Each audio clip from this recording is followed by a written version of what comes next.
Oke deh. Kita ketemuannya di Cafe Nikmat aja ya. Oke, siap-siap. Hah? Traktir? Oke, gampang. Nanti aku yang bayarin. Oke ya?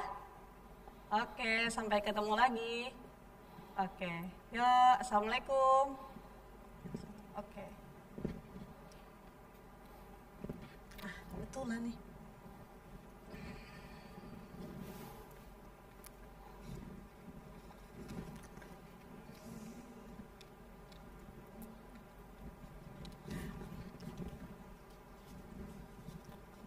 Itu Umi ngapain ini? Umi lagi ngapain itu? Ambil uang Buat apa? buat traktir temen. Masya Allah. Abi kan ada di sini, masa nggak izin sama Abi? Ya nggak apa-apa kan, uang Abi ya uang Umi. Ya, ini nih pemahaman yang salah selama ini nih. Pemahaman yang seperti ini yang harus diluruskan. Emang kenapa, Bi? Nggak boleh ya? Mau dijelasin nggak? Mau, tapi Umi mau nyapa dulu pemirsa. Ya Di udah, rumah sapa dan dulu. ibu yang ada di studio dulu, Bi ya. Ya, sapa dulu. Assalamualaikum warahmatullahi wabarakatuh.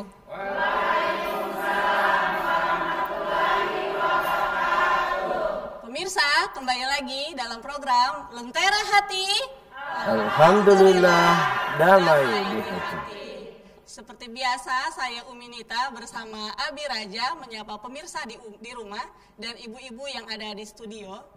Baik, dan pada hari ini kita bersama dengan ibu-ibu dari Majelis Ta'lim Al-Azhar dan ibu-ibu dari Majelis Ta'lim Ar-Rahim dari Desa Powo Barat, Kecamatan Kabila, Kabupaten Bone Bolango. Kita sapa dulu. Assalamualaikum Bapak Ibu. Sehat semuanya? Masya Allah, dengan baju putih ungu mudanya dan hijau pinknya, Masya Allah luar biasa harmoni. Baik, langsung saja Bi, silahkan dijelaskan. Umi juga masih bingung sebenarnya, apakah harta suami itu masih harta istri atau gimana menurut Islam? Iya. Tafadhol Abi.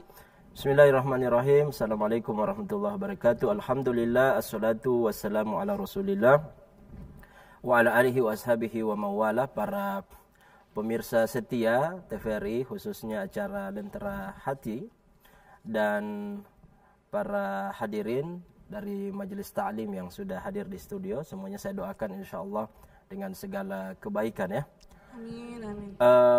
Memang doktrin yang selama ini kita terima ya, sejak awal menikah itu, setelah akad nikah berlangsung sendirinya, istri menganggap bahwa harta suami menjadi harta dia. Sampai ada istilah apa? Harta suami adalah harta istri ya harta istri, bukan harta suami. Umi pahamnya gitu sih Bi dari dulu. Iya, ini kan pemahaman yang harus diluruskan.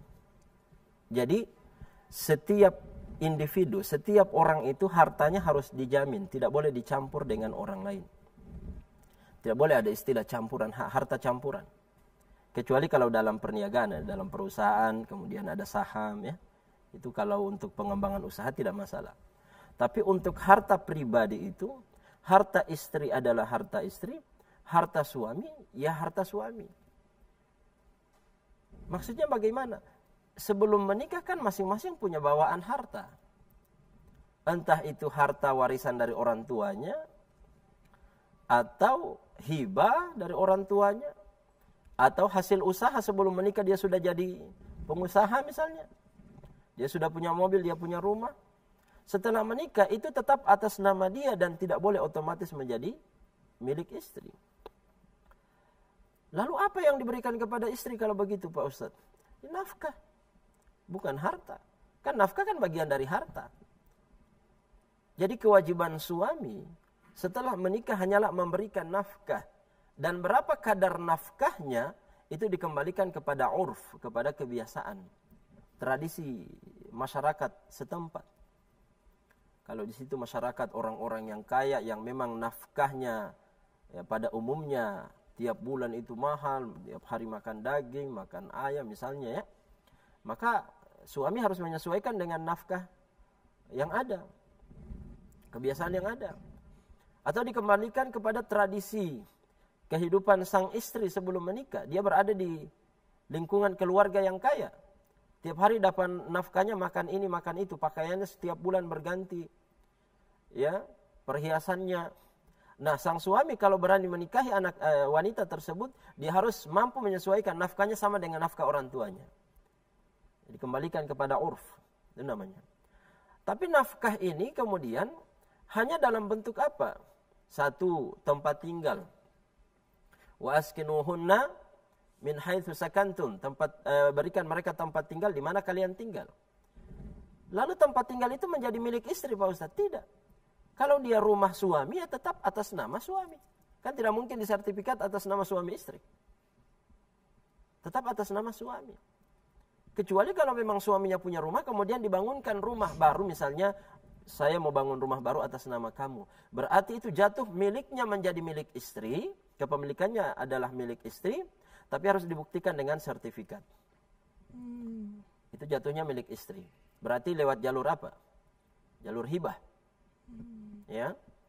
Jadi istri itu bisa memiliki harta dari suami dengan beberapa jalur. Pertama adalah hibah, yang kedua adalah hadiah. Kalau nafkah kan itu tiap hari. Nafkah itu kan makanan, tempat tinggal, pakaian. Kalau kita ganti pakaian, istri juga ganti pakaian.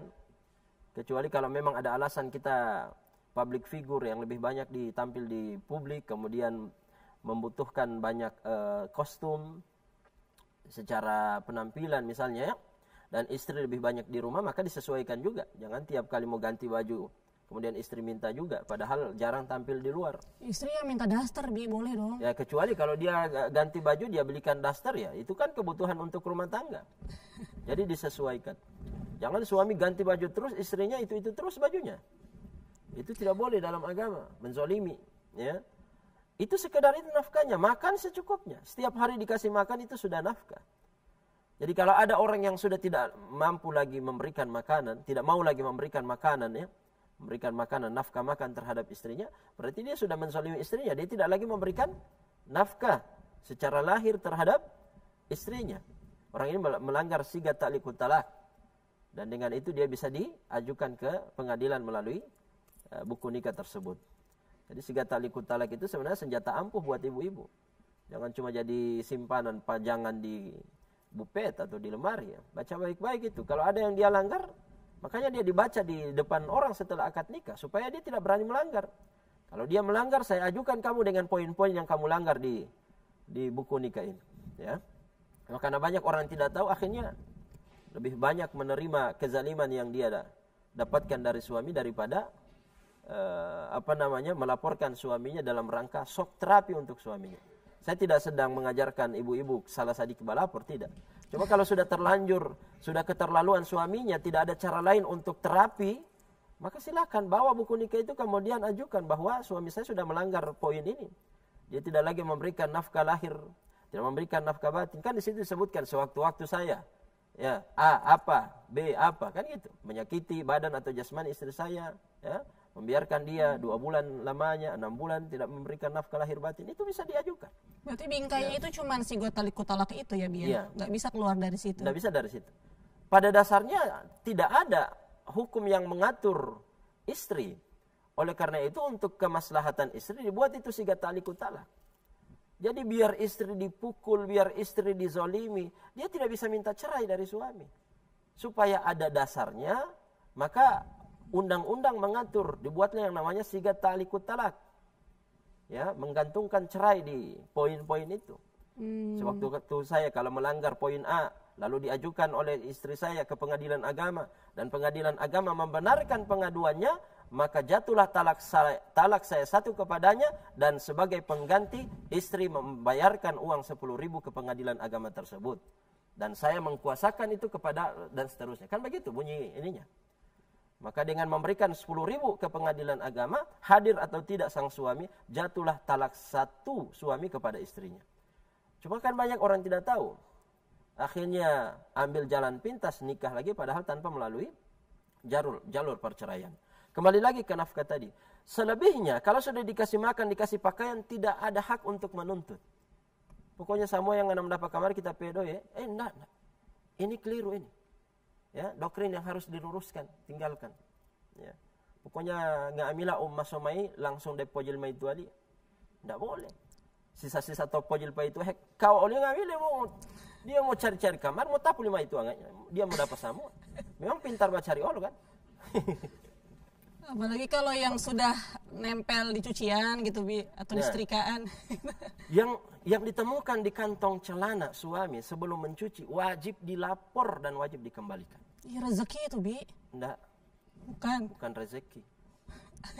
Itu harta suami itu. Kecuali kalau dia kasih ini beli akan ayam, beli akan ikan, beli akan rica, itu nafkah. Ya, terselip di kantongnya bisa diambil. Tapi kalau itu uang dia yang memang tidak ada pembicaraan, tidak dikasih ke istri, maka tidak boleh, tidak berhak untuk diambil. Istri itu dalam posisi rumah tangganya hanya sekedar seperti struktur bendahara. Kan rumah tangga itu kan seperti negara miniatur negara kecil ya. Presidennya adalah suami, bendaharanya itu adalah menteri keuangannya adalah istri. Tapi ingat ya, presiden sebagai hak pengguna anggaran, ya, kuasa pengguna anggaran itu berada di tangan presiden suami. Adapun istri sebagai pengelola, dia yang melaporkan ini pemasukan, ini pengeluaran. Tapi di dalam pengelolaannya, ya, jika terjadi di dalam pengelolaan terjadi pengkhianatan, dia mengambil satu lembar, maka istri seperti ini telah melakukan kesalahan besar. Dosa besar. Walima ustad, dada doil pa itu ada dia. Pokoknya sampai tali lipat. Jadi saya mau ambil satu lembar itu jatah tali itu. Dosa. Suami tidak mau tahu itu berapa yang diambil di situ, tapi Allah kan Maha melihat. Tak catat itu. Oleh karena itu kalau ada seorang suami yang sudah diberikan 4 kriteria, kalau dia dapat 4 ini, sudah selesai DP hidup. Kebahagiaan dunia akhirat dia dapat. Boleh disebutkan Bi 4 kriteria itu yang seperti 1. Qalbun syakir. Orang yang Allah kasih hati penuh syukur. Biar bos sadiki dia syukuri. Makanya ibu-ibu bersyukur kalau suami masih bisa kasih nafkah. Banyak sekali yang suami ya tidak tetap mau bertahan dalam rumah tangga tapi tidak mau bertanggung jawab. Bersyukur alhamdulillah suami masih bisa memberikan nafkah. Syukuri apa yang ada, sedikit pasang qanaah. Ya, karena kalau tidak punya qanaah biar banyak ya merasa sedikit, tidak cukup. Yang kedua lisanun dzakir, lisan yang senantiasa berzikir. Ini kriteria kedua. Yang ketiga adalah wa badanun 'alal bala'i sabirun, ya. Badan yang senantiasa bersabar terhadap musibah yang menimpa. Sakit, bersabar, kena cacat, ya. Wa na'udzubillah, mudah-mudahan tidak terjadi, bersabar, ya. Kemudian yang keempat, wa zaujatun, ini yang penting. Wa zaujatun la tabtaqihi khawnan fi nafsiha wa malihi.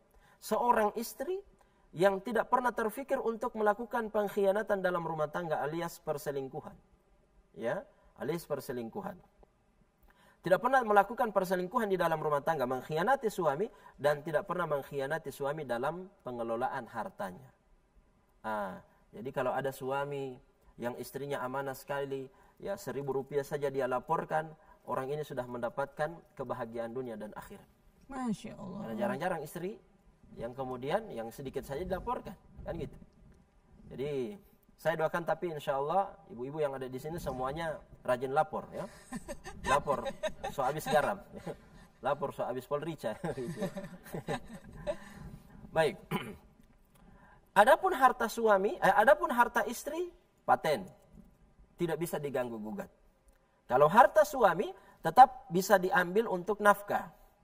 Pertanyaan sekarang gini, Ustadz, suami saya memberikan nafkah tidak cukup, sedikit sekali. Tidak cukup ini berarti harus dikembalikan kepada kebiasaan. Apakah karena relatif dia? Apakah tidak cukup ini karena suka mbabili online, mau tambah bupet, mbak tambah ini baru bilang tidak cukup? Tidak, bukan begitu ukurannya. Yang penting ada DP kursi, DP kamar, DP spring bed, itu sudah cukup. Yang primer, dalam kebutuhan primer berlaku namanya nafkah. Pakaian, makanan, minuman, pendidikan. Setelah dikasih bulanan tidak cukup untuk pendidikan anak, tidak cukup untuk makan, so jaga kasih kurang ini yang mau makan tetap juga tidak cukup. Minus. Dan meminta sama suami tidak kasih. Dia bilang pokoknya bagaimana ngana pikir ini yang 500.000 ini. Cukup dalam 1 bulan. Misalnya ya, pelit. Ya, suaminya Abu Lotu. Ya. Bunggil bin Pi'it. Bakhil, syahih. Maka orang seperti ini, istrinya boleh mengambil secara diam-diam dari harta suaminya tanpa izin. Dalilnya mana? Jangan ini fatwanya Pak Ustadz Rahmat Jafar ini. Tidak. Ini bukan fatwanya Abi Rahmat ini, bukan. Seorang dari Aisyah ya, Aisyah menceritakan bahwa Hindun binti Utbah, sahabat Nabi SAW, Hindun binti Utbah, seorang sahabiyah datang kepada Rasul. Dia bilang, ya Rasul, inna Aba Sufyan rajulun syahih. Sesungguhnya suami saya Abu Sufyan itu, namanya Abu Sufyan suaminya ya. Abu Sufyan suami saya itu rajulun syahih. Laki-laki yang, mohon maaf ya, pelit. Ya. Perbedaan bakhil dengan pelit itu kalau syahih itu, syahih dengan bakhil itu, kalau syahih sebagian ulama mengatakan bagaimana ya? Bakhilnya itu tidak apa ya, harusnya dia berikan 500.000, dia kasih hanya 300.000. Begitu. Jadi rajulun syahih, tidak cukup apa yang dia nafkahkan kepada saya. Maka kata Nabi, khudi ma yakfiki wa waladaki bil ma'ruf. Boleh kamu ambil dari harta suamimu tanpa pengetahuannya, tapi secukupnya yang bisa memenuhi kebutuhan kamu dan anak-anakmu. Jadi boleh mengambil tanpa izin suami dari hartanya dengan syarat nafkah yang dia berikan tidak cukup dalam rumah tangga.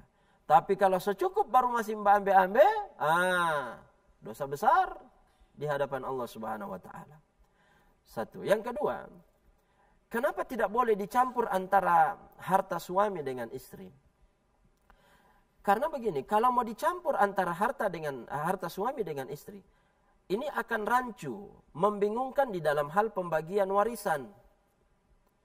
Kan Allah mengatakan, jika suami yang meninggal dan tidak punya anak, maka si istri mendapatkan 1/4 dari harta yang dia tinggalkan. Tapi kalau punya anak, maka dapat 1/8. Baru kalau misalnya harta suami sudah jadi harta istri, apalagi yang mau dibagi? Makanya tidak boleh dicampur. Karena kalau meninggal, Anda dapat 1/4 kalau tidak punya anak. Kalau dia punya anak, maka dapat 1/8. Begitu juga dengan istri. Harta istri itu tidak boleh diambil, tidak boleh dipakai oleh suami. Kecuali kalau memang istri suka berbagi ya. Suaminya misalnya hanya sekedar pengusaha kecil, dia pejabat, dia punya gaji, ya ASN dan sebagainya, lalu dia ingin berbagi misalnya, maka apa? Ya, dia boleh menerima pemberian dari istrinya tersebut. Tapi tidak boleh menguasai harta istrinya. Jangan mentang-mentang dia kepala rumah tangga kemudian semua aset istrinya dia kuasai, tidak boleh. Suami zalim seperti itu, ya. Kenapa? Karena nanti istrinya meninggal, kalau tidak punya anak dia dapat 1/2, nisf. Dapat 1/2. Kalau dia meninggal dan punya anak, maka dia dapat 1/4. Makanya tidak boleh dicampur. Kalau dicampur harta suami dengan istri, nanti repot. Nah, cuma bagaimana dengan yang usahanya dari awal sudah dibangun bersama, Ustaz? Iya kan? Dari awal misalnya konsep usaha bersama. Pelaku usahanya dua-duanya turun. Ya, dua-duanya terlibat di dalam usaha itu. Bagaimana keuntungannya? Nah, itulah yang disebut di dalam hukum positif kita, kompilasi hukum Islam dengan harta gonogini. Nah, harta gonogini. Allah Ta'ala alam bisawab. Sampai situ dulu. Ya, siap. Baik pemirsa dan ibu bapak yang ada di studio, sesaat lagi kita akan kembali di sesi tanya jawab. Silahkan siapkan pertanyaan. Pemirsa jangan kemana-mana, tetap di Lentera Hati. Alhamdulillah, damai di hati.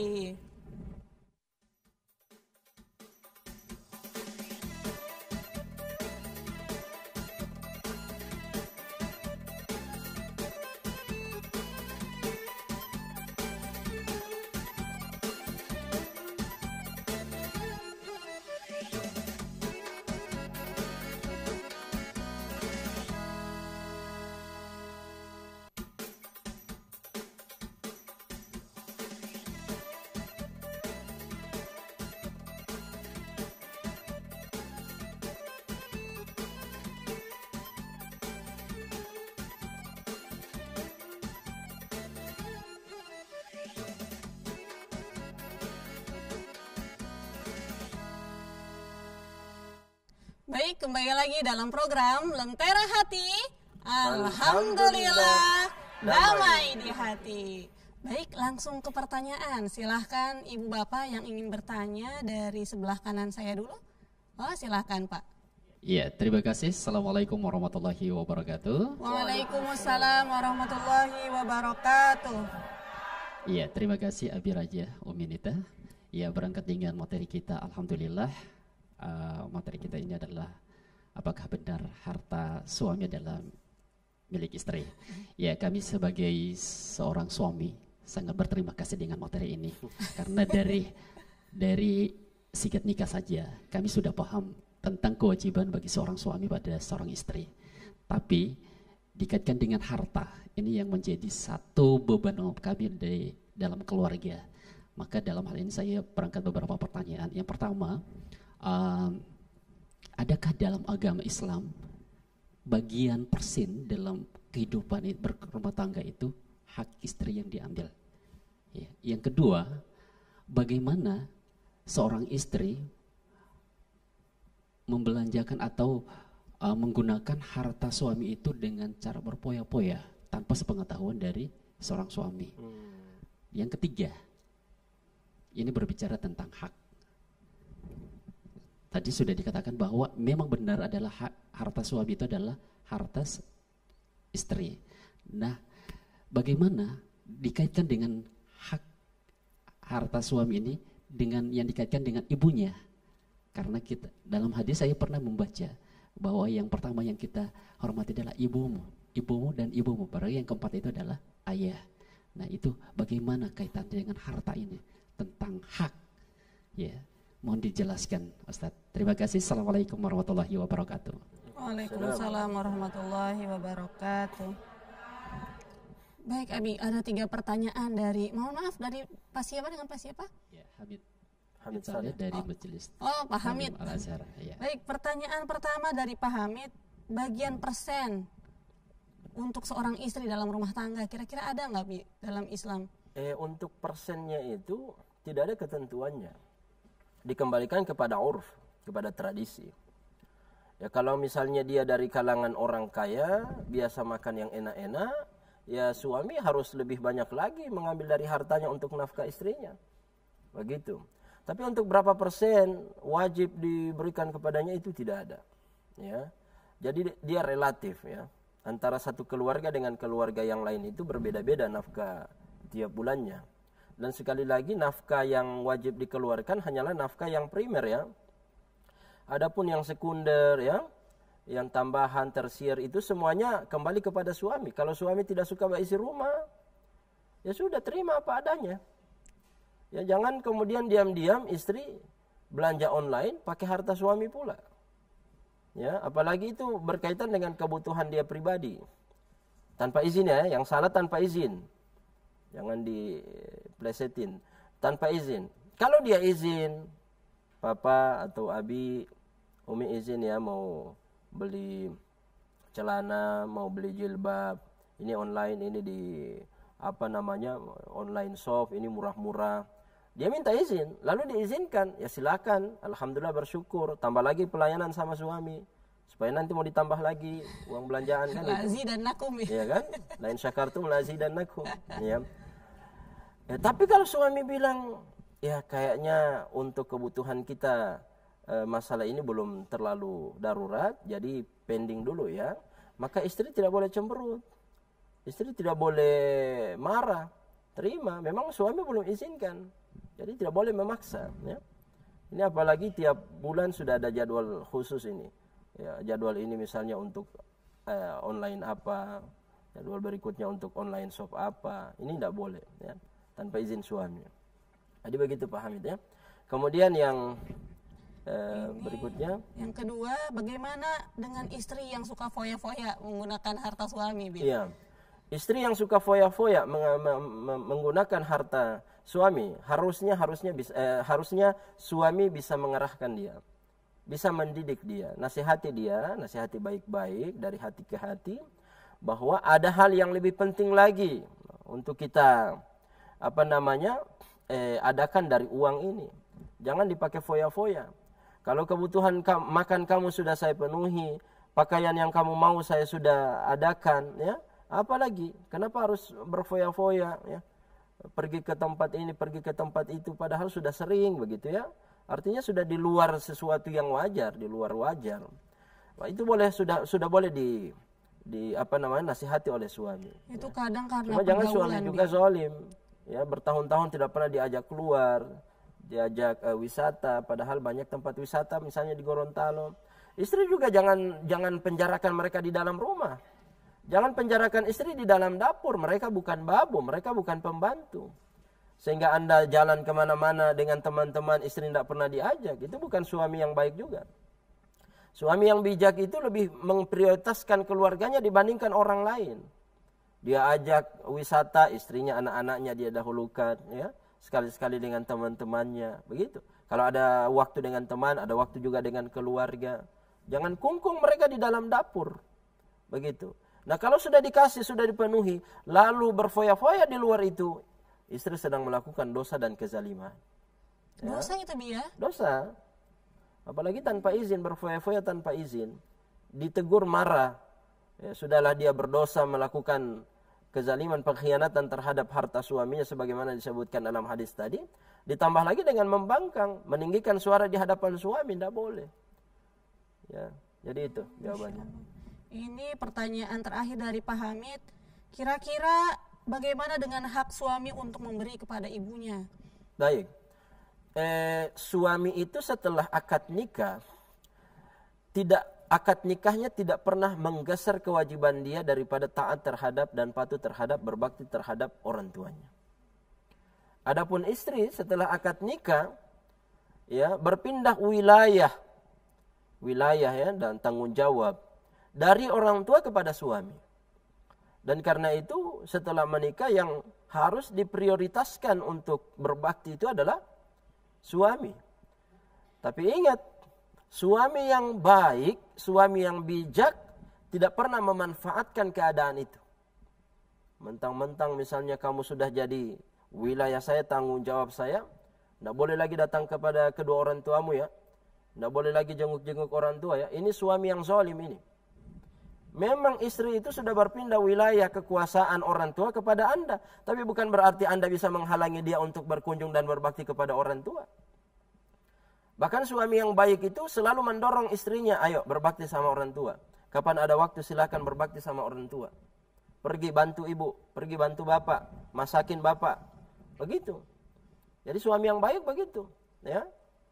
Dan istri yang baik, ya, setelah menikah dia sadar betul yang wajib dia prioritaskan adalah suami.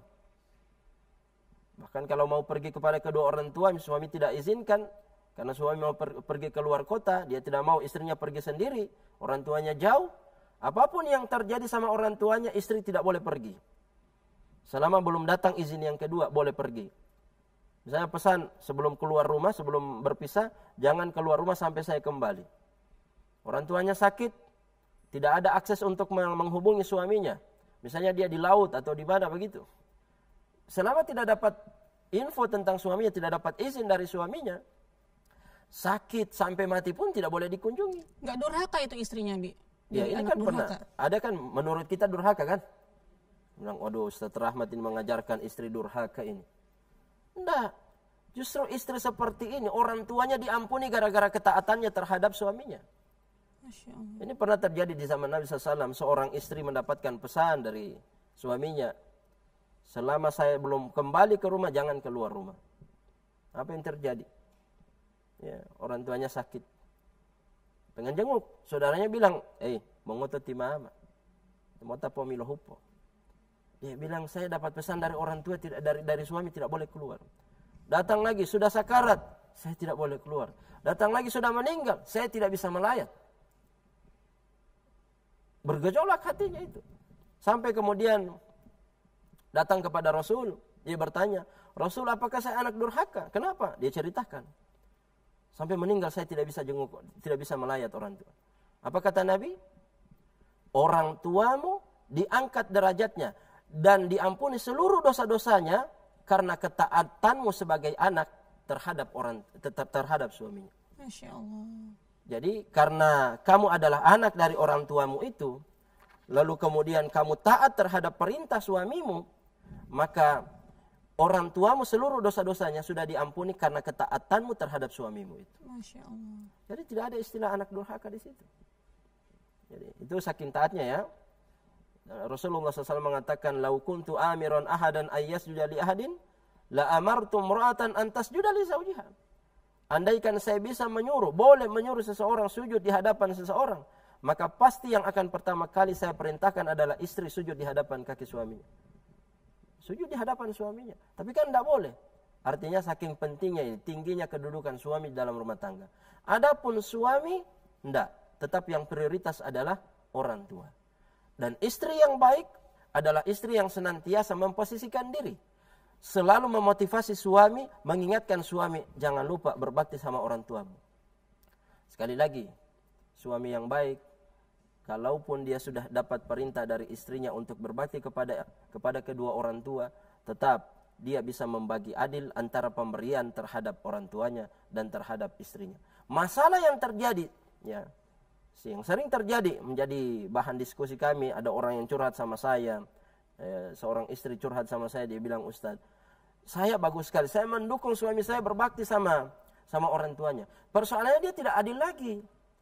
Ma lebe-lebe Ustaz, dia mengodula ali, ma ada. Dia olati, tidak.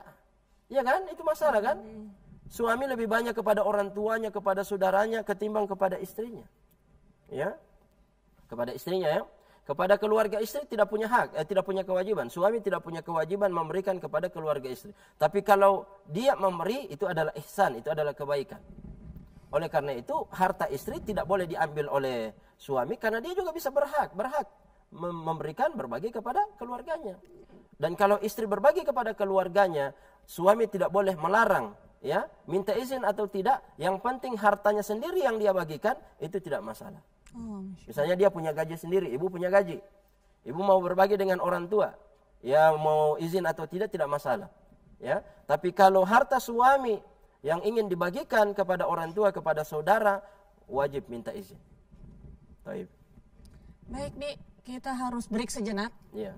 Pemirsa, jangan kemana-mana, tetap di Lentera Hati. Alhamdulillah, damai di hati.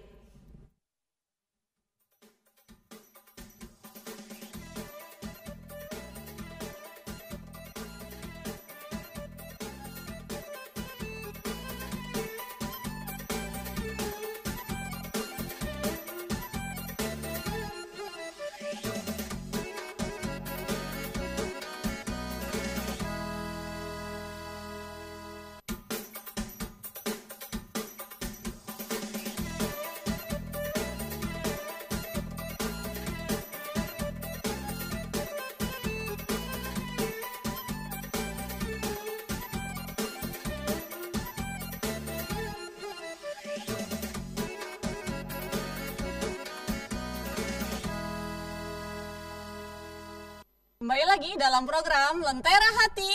Alhamdulillah, damai di hati. Ya, bagi pemirsa di rumah yang ingin bergabung di program Lentera Hati, bisa video call atau mengirimkan pertanyaan di nomor 0811 430 1155. Silakan dari sebelah kiri saya. Oh, sudah ada. Silakan Ibu, dengan siapa? Assalamualaikum warahmatullahi wabarakatuh. Waalaikumsalam warahmatullahi wabarakatuh. Nama saya Asriati Musa dari Majelis Talim Ar-Rahim Desa Powo Barat, Kecamatan Kabila, Kabupaten Bone Bolango, di bawah bimbingannya Ustadz Haji Muhammad Safwan S. Ali MHI. Abi mau bertanya, Bi, ini ada sepasang suami istri. Masing-masing punya harta, sudah berpuluh tahun menikah, terus dua-duanya meninggal. Dua-duanya meninggal tapi tidak punya anak, tidak punya keturunan. Ya, jadi yang jadi pertanyaan kami, harta dari suami istri yang sudah meninggal tersebut jatuhnya kemana, Bi? Demikian, wassalamualaikum warahmatullahi wabarakatuh. Waalaikumsalam warahmatullahi wabarakatuh. Baik, terima kasih Bu Asri. Pertanyaannya, ketika suami istri memiliki harta dan keduanya meninggal, tapi tidak punya keturunan, kira-kira itu hartanya kemana gitu? Baik, bismillahirrahmanirrahim. Pertanyaan yang bagus. Jadi kadang-kadang kita memahami ahli waris itu hanya anak saja. Ahli waris itu ada 6 yang memang sudah tidak bisa diganggu gugat. Pertama adalah suami, yang kedua adalah istri. Kemudian anak laki-laki, ada anak perempuan, ada orang tua, ibu, ada bapak. Ya, jadi ada ibu, ada bapak. Kalau masih punya orang tua, dua-duanya atau salah satunya, maka jatuhnya kepada orang tua. Ya, kalau masih punya saudara, berarti jatuhnya juga kepada saudara. Ya, jadi jangan menganggap bahwa ahli waris itu hanya anak saja. Ya, kalau tidak punya anak bagaimana? Dua-duanya langsung meninggal, maka warisannya jatuh terbagi kepada orang tua dan kepada saudara-saudaranya. Ya, Allah Ta'ala alam bisawab. Baik. Terus kalau seandainya dia juga nggak punya saudara, Bi? Baitul mal. Oh, ke Baitul Ya, Mal. hartanya akan diambil oleh Baitul Mal. Ya, misalnya ada setelah dibagi sama ahli waris yang ada, kemudian masih ada asabah, masih ada sisanya, maka sisanya itu diambil oleh Baitul Mal. Oh, Ya. begitu. Jadi tidak semua, kemudian kan ada saudara, ada pamannya, ada bibinya, itu semuanya nanti akan dapat kalau tidak ada penghalang. Begitu ya. Kalau sudah tidak ada lagi ahli waris, semuanya yang penghalang sudah tidak ada, yang terhalang juga sudah tidak ada, maka sudah dikembalikan kepada Baitul Mal. Oh, Masya Allah. Baitul Mal dalam hal ini kalau di Indonesia adalah Basnas, diserahkan ke Basnas. Ya. Baik. Jadi tidak, mohon maaf, ada juga satu kekeliruan yang kita sering temukan di masyarakat kita adalah orang-orang yang tidak punya hak warisan, mahemotolohaku, ya, hemotiwaita atau harta warisan. Padahal jawawaita atau ahli waris, ya. DP paman, DP mama, padahal masih ada anak-anak, ya, masih ada orang tua, ya. Semua mereka itu terhalangi selama yang 6 ini masih ada. Begitu. Ashabul furud namanya. Anak angkat bagaimana, Bi? Anak angkat tidak punya hak waris sama sekali. Oh, tidak. Oleh karena itu kepada orang tua yang mengangkat anak, ya hati-hati. Ya, harta warisan Anda, harta Anda yang banyak itu tidak bisa jatuh kepada anak angkat. Meskipun dia yang sudah merawat Ya, seperti itu. meskipun dia yang sudah merawat dari bayi, dari masih kecil sampai memberikan pendidikan, sudah sangat akrab, dekat, itu tidak boleh. Karena anak angkat tetaplah anak angkat, dia tidak bisa memposisikan diri sebagai anak kandung. Kepada orang tua tidak boleh mengganti binnya, tidak boleh menisbatkan nama anak tersebut, ya, marga anak tersebut kepada marganya, kepada binnya. Dan kemudian anak angkat juga harus memposisikan diri sebagai anak angkat, tahu diri bahwa kamu bukan anak kandung, tidak boleh menuntut sampai ke pengadilan. Ya, orang tua yang mengangkat kamu masih punya saudara, berarti saudaranya berhak dapat dari warisan itu. Ya, orang tua kamu meninggal masih punya orang tuanya, berarti masih ada ahli waris. Kamu tidak berhak dapat sama sekali. Coba nasihat saya kepada para orang tua yang mengangkat anak, sedekat apapun tetap harus sadari, jangan berikan nama mereka dari marga Anda. Ya, itu berdosa. Kemudian kalau memang betul-betul kasihan sama mereka, sudah dirawat kemudian dibesarkan tidak dapat harta warisan, maka cara untuk menurunkan harta kepada mereka ada 2 jalur. Yang pertama adalah jalur hibah, yang kedua adalah jalur wasiat. Kalau hibah itu kasih sekarang, kasih rumah, kasih lahan sekian hektar, langsung balik nama atas nama dia, itu namanya hibah. Kalau wasiat setelah meninggal baru dia dapat. Cuma biasanya kalau wasiat ini ceritanya nanti jadi panjang. Karena yang mewasiatkan sudah tidak ada, akhirnya yang lain mempermasalahkan. Nah, karena wasiat itu tidak boleh dieksekusi hartanya kecuali setelah meninggal. Maka menurut saya paling bagus adalah hibah. Hibah, supaya mereka tidak bisa ganggu gugat. Masih hidup sudah atas nama dia. Ya. Jadi jangan berharap harta warisan sama sekali. Tidak boleh. Oh, Masya Allah. Ini ada pertanyaan lewat WhatsApp. Umi bacakan ya. Silakan. Ya. Assalamualaikum Abi, Umi. Saya Fitri dari Kota Selatan. Begini, Bi. Saya wanita pekerja dan suami saya juga bekerja. Gaji suami saya dipegangnya sendiri. Begitupun gaji saya. Jadi dalam membiayai kebutuhan hidup sehari-hari, kita itu gantian, seinisiatifnya kami lah. Nah, Ketika kami beli kendaraan, kami itu patungan tapi atas nama masing-masing. Jadi hak kepemilikan barang-barang selama kami menikah itu ada.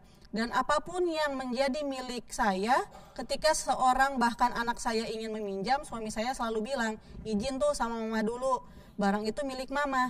Nah, bagaimana menurut pandangan Islam terkait apa yang kami lakukan ini, Bi? Mohon pencerahannya. Ya memang sudah seperti itu. Oh, sudah betul, Bi, ya? Iya, harusnya begitu. Istri punya kelebihan harta, dia mau beli mobil, mobilnya atas nama dia. Suami tidak boleh tidak punya hak pakai kecuali atas izin istri. Tiap kali mau pakai mobil harus atas izin istri. Begitu ya. Demikian pula kalau punya masing-masing mobil ya harus saling izin. Karena ini kan harta masing-masing.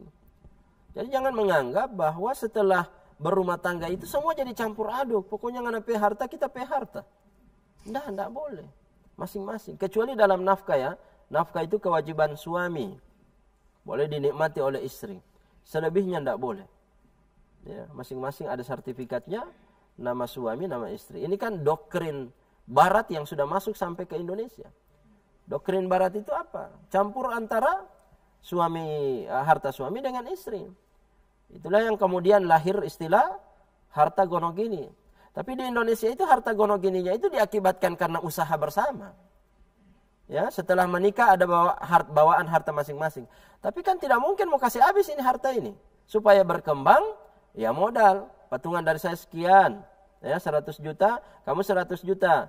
Konsep usaha bersama, pelaku usahanya bersama. Nanti setelah dapat untung, kembali saya 100 juta, kamu 100 juta. Untungnya kita bagi dua.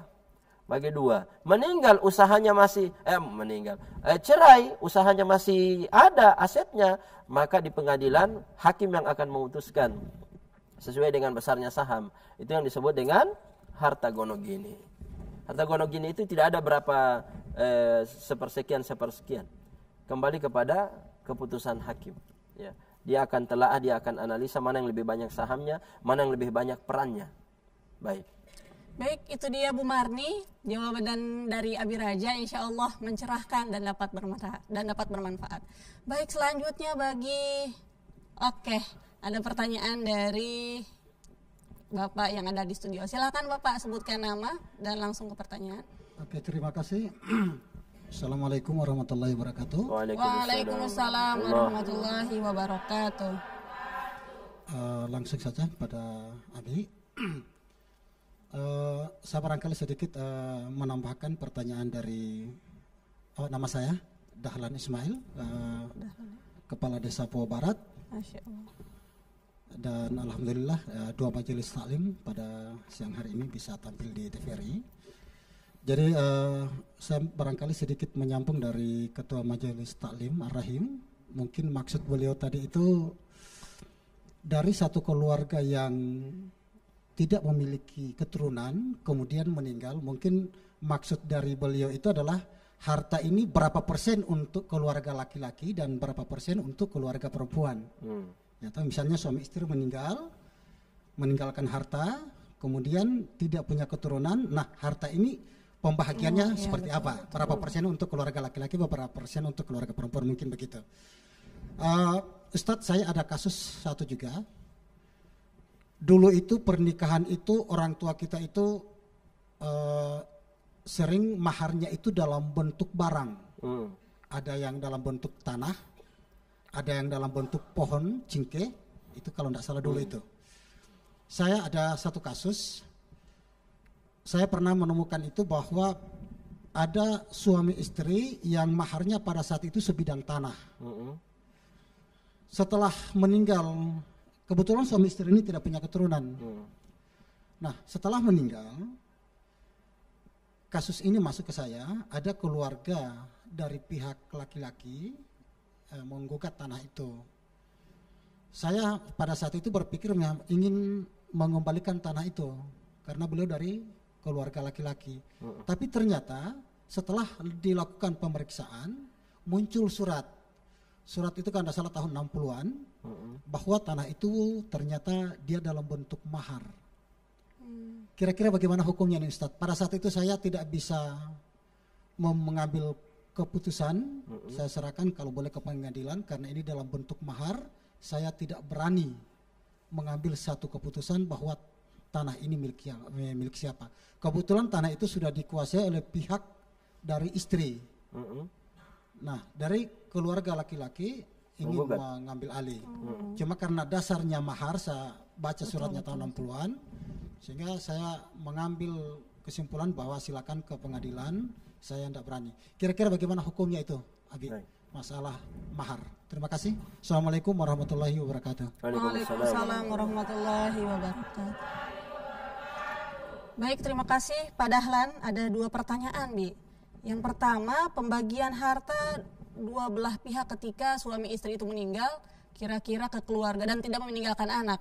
Iya. Ke pihak istrinya berapa? Bukan kedua belah pihak.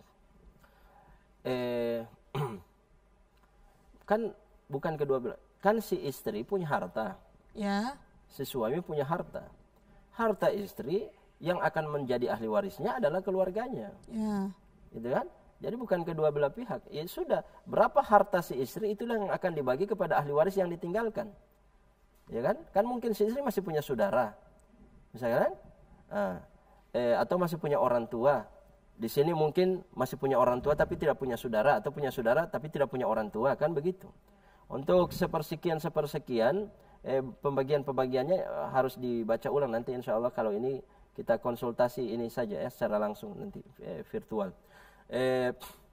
Yang menarik untuk dijawab juga ini adalah sebidang tanah dalam bentuk mahar ya. Mahar itu adalah hak istri. Dia bukan rukun nikah dan bukan syarat nikah. Artinya pernikahan tanpa mahar itu pernikahannya sah. Akan tetapi karena dia menjadi hak istri, ya istri berhak meminta. Kamu mau nikah saya, berani kasih mahar berapa? 50 juta. 50 juta so dengan ongkos semua atau bagaimana? Dengan ongkos semua. Bukan mahar. Mahar itu ditentukan. Mahar itu ditentukan. Kalau di Gorontalo paling murah ini mahar. Karena berapa mahar? Bahasa Gorontalonya? 250 rupiah maharnya. Ya sudah. Istri berarti tidak punya mahar selain dari 250 rupiah itu. Yang selebihnya cuma jadi ongkos. Mahar itu ditentukan, misalnya cincin 10 gram, tanah sawit misalnya 1 hektar, itu maharnya, atau mobil, atau rumah. Karena dia mahar jadi hak istri dan suami tidak boleh mengambilnya kembali. Suami saja tidak boleh mengambilnya kembali, apalagi keluarga suami. Sekarang itu sudah dikelola oleh keluarga istri. Mungkin istrinya sudah memberikan kepada keluarganya, tidak boleh diganggu-gugat. Mestinya ayah sudah memberikan pencerahan. Kalian salah ini, memperkarakan ini salah. Karena mahar itu adalah hak istri dan istri mungkin sudah memberikannya kepada keluarganya, ya apapun alasannya, dikasih atau tidak, kalian tidak berhak untuk menggugat. Karena sudah jadi milik dia. Begitu. Jangankan kalian keluarganya, suaminya tidak berhak untuk mengambil. Kalau dia kasih pinjam, berhak dikasih pulang. Karena saya pernah pinjam mahar dari istri saya. Sampai sekarang belum tak pulang-pulang. Ikhlas, Bi, nggak apa-apa. Waktu lagi susah-susahnya kami jual itu di Jakarta ya. Lagi butuh duit. Saya curhat sekalian ya. Tapi sampai sekarang belum dituntut-tuntut. Cuma saya berpikir bagaimana mengembalikan mahar itu. Karena itu wajib. Ya, meskipun mahar saya sebenarnya yang saya sebutkan cuma surat Ar-Rahman. Saya menghafal surat Ar-Rahman. Tapi karena saya ingin menyesuaikan dengan tradisi yang ada, saya berikan mahar sekian gram ya, saya lupa berapa takarannya, cuma tetap akan saya kembalikan. Nah begitu ya. Jadi ayah sudah pas itu mengarahkan ke pengadilan, nanti pengadilan pasti tahu itu. Ini namanya mahar tidak bisa diganggu gugat. Nah, ada lagi yang mau bertanya? Kalau tidak ada saya tambahkan sedikit ini. Cara ada? Oh silakan. Oh silakan. Silakan Ibu. Assalamualaikum warahmatullahi wabarakatuh. Waalaikumsalam warahmatullahi wabarakatuh. Perkenalkan, nama saya Ibu Eka dari Majelis Taklim Ar-Rahim, Desa Powo Barat, Kecamatan Kabila, Kabupaten Bone Bolango. Begini Abi, kan dalam pernikahan suami istri memiliki seorang anak. Baru istri meninggal, suami menikah lagi dan memiliki seorang anak. Setelahnya itu suami meninggal, bagaimana pembagian hartanya, harta selama menikah? Mohon penjelasannya, Abi. Waalaikumsalam warahmatullahi wabarakatuh. Ya. Waalaikumsalam warahmatullahi wabarakatuh. Jadi, baik Abi, langsung saja ke jawabannya. jadi kita ini lagi kita ilustrasikan lagi. Suami istri, laki-laki perempuan menikah jadi suami istri. Lalu punya anak ya, punya anak satu. Kemudian istrinya meninggal, suaminya nikah dia menikah lagi. Harusnya ketika istrinya meninggal, kalau punya harta, si suami langsung dapat seperempat kan punya anak. Ya. 1/8. Langsung selesai urusannya. Dengan harta yang dia dapatkan 1/8 dari harta istri, ponikah dia ulangi. Kalau Jadi istrinya nggak punya harta, ya? gimana? Istri tidak punya harta, ya sudah wassalam, gigit jari. Oh Ya. gitu. Jadi kalau pasangan kita punya harta, ada yang mengharap. Tapi kalau tidak punya harta, ya sudah, bersabar memang. Ya. Kalau suami lalu menikah lagi dengan istri yang kedua, kan gitu ceritanya. Punya anak lagi. Seandainya dia membawa harta yang 1/8 itu dia bawa jadi harta dia kan.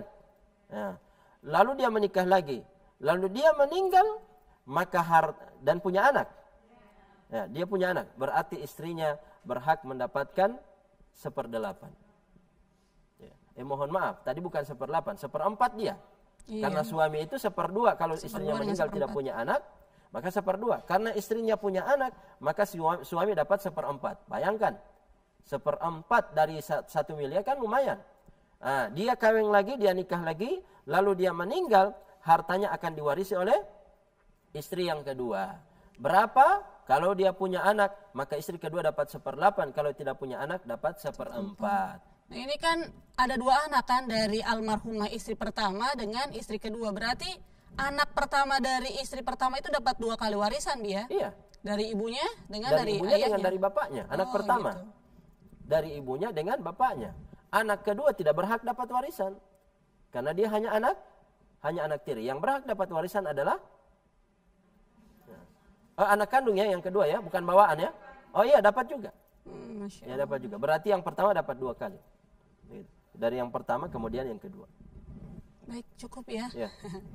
Baik, jadi seperti itu penjelasan dari Abi Raja terkait dengan harta suami adalah harta suami dan harta istri adalah harta istri.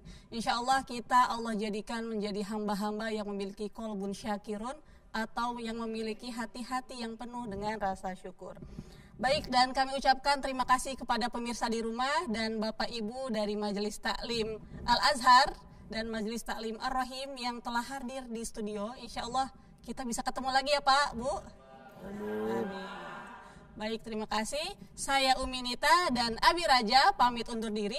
Subhanakallahumma wa bihamdika asyhadu an la ilaha illa anta astaghfiruka wa atubu ilaik. Wassalamualaikum warahmatullahi wabarakatuh.